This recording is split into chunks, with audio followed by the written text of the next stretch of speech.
This is Leadership Under Load. I'm Ric Marks. This work has been recognised with the 2025 Global Recognition Award, not for theory, but for practical leadership under real conditions. This podcast exists for one reason: to name what leadership actually carries and what happens when that weight is mismanaged. Because leadership does not fail first in strategy, it fails in load. And there is one form of load that most leaders leave too late. Now, legacy is not what leaders talk about. It's what they leave behind. Not the outcomes, not the achievements, and definitely not the milestones. What remains? Because leadership always leaves something behind, whether it is intentional or not.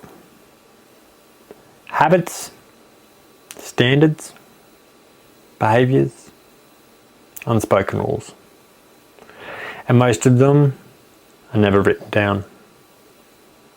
It is absorbed through what was allowed, what was ignored, what was reinforced. This is legacy. And it is the final load. Most leaders think of legacy as something distant, something to consider later, when there is more time, when things are more stable, when the pressure reduces. But pressure never does reduce, and legacy does not wait. It is built in real time, every day, in small decisions, in repeated behaviours, in what becomes normal. Because people don't follow intention, they follow patterns. And patterns form culture. Not what you say, but what you tolerate.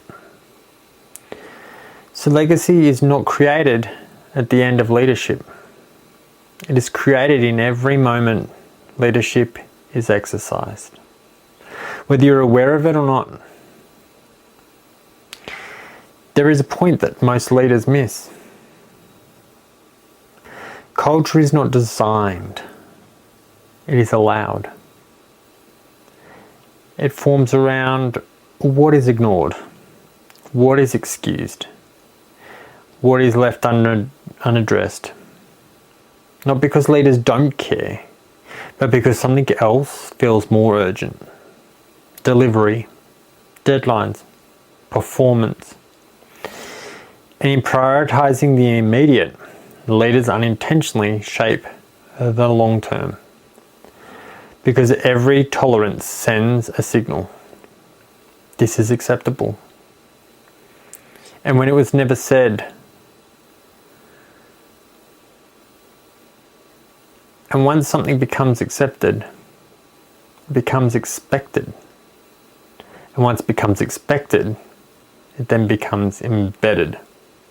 And this is how legacy is formed. Not through intention, but through accumulation.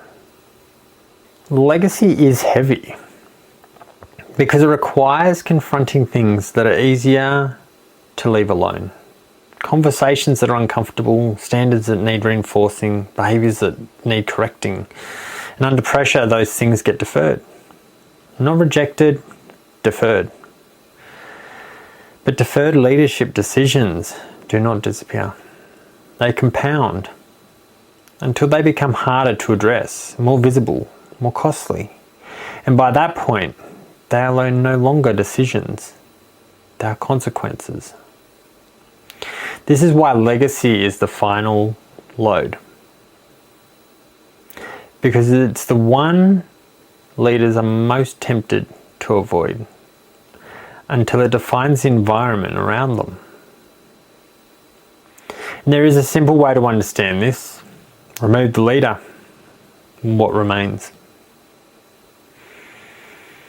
Do standards hold? Do people take responsibility?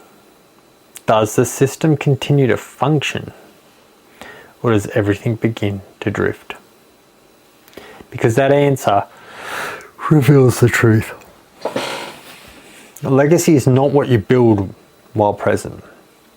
It is what continues when you are absent. And most leadership systems are more dependent than they appear.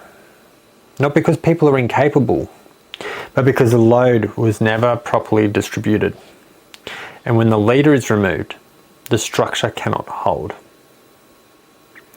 That is not a people problem, it is a leadership design problem. Load-bearing leadership treats legacy differently. Not as an outcome, as a responsibility. Something carried now, so others are not burdened later.